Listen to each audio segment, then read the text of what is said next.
জমা দিলাম আজকে। আর প্রত্যাশা হচ্ছে একটা ন্যায় বিচারের মানবিক বাংলাদেশের জন্য। আমার পরিচয়টা আপনারা জানেন।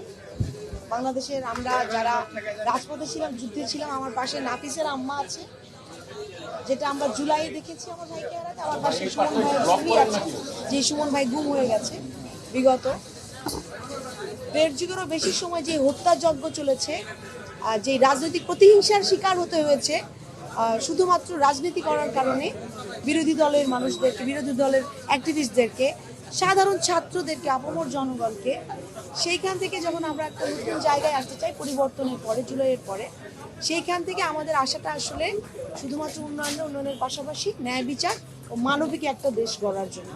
এবং এই দেশটা যেন আমরা আমাদের হাতেই গড়তে পারি, এই জন্যই রাজনীতিতে আসা, এই জন্যই আসলে জাতীয় সংসদে নির্বাচনে অংশগ্রহণ করা, যেন আমরা প্রতিনিধি হিসেবে এই যে হাজারো কণ্ঠস্বর, তাদের হয়ে কাজ করতে পারি ইনশাল্লাহ। এবং আগামীতে যেন আর কোনো চরম মানবাধিকার লঙ্ঘনের শিকার বাংলাদেশের আর কাউকে না হতে হয়, সেখানে যেন অ্যাক্টিভলি আমরা কাজ করতে পারি। আমরা যারা আল্লাহ রহমতে ফেরত এসছে, আরমান ভাইয়ের মতো এরকম আমাদের হাজারো ভাই আছেন, তাদের সকলের কাছে আল্লাহর কাছে শুকরিয়া জানাই। তারা জীবিত আসছেন, তাদের পরিবারের কাছে, সন্তানের কাছে, স্ত্রীর কাছে ফেরত এসছেন। আর আমরা চাই তারা যেন সুস্থ থাকেন, ভালো থাকেন, অবশ্যই দীর্ঘায়ু কামনা করি। অনেক বড় যুদ্ধের পরে আমরা তাদেরকে পেয়েছি। আর আমার সাথে যারা আছেন, যারা আমার ভাইদেরকে হারিয়ে ফেলেছি, তাদের জন্য সামনের বাংলাদেশটা গড়ার দায়িত্বটা আমাদেরই। তাদেরকে সাথে নিয়ে তাদের যে আকাঙ্ক্ষা, সেই আকাঙ্ক্ষার বাস্তবায়নটা যেন আমরা করতে পারি। ঢালাইয়ের সেরা প্রিমিয়ার সিমেন্ট। ঢাকা 14 আমার মনে হয় সারা বাংলাদেশের প্রত্যেকটা নাগরিককে যেন নাগরিক নিরাপত্তা এবং সুরক্ষা দেওয়া যায়, সেটার দিকে যেন আমরা সবাই প্রায়োরিটি দিই। এটাই আমাদের মূল লক্ষ্য, উন্নয়নের পাশাপাশি। আর আমি ঢাকাতেই বড় হয়েছি।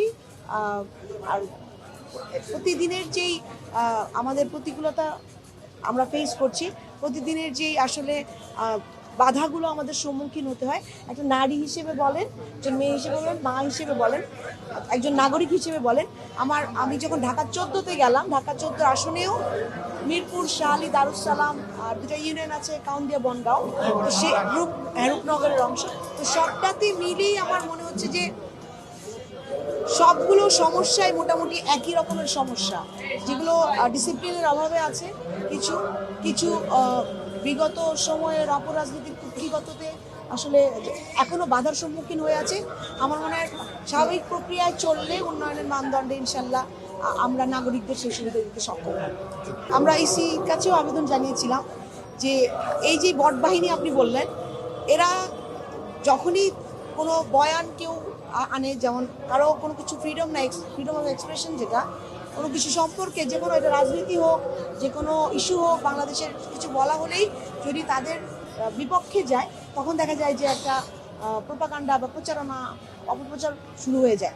তো সেই জায়গা থেকে আমার মনে হয় যে এটা আসলে তাদেরকে শক্তিশালী করে না কোনোভাবেই, কারণ বাংলাদেশের মানুষ এখন জানে এবং বুঝে গেছে। এবং এই যে এই অ্যাক্টিভিটিগুলো আসলে তাদেরকে দুর্বলই করে।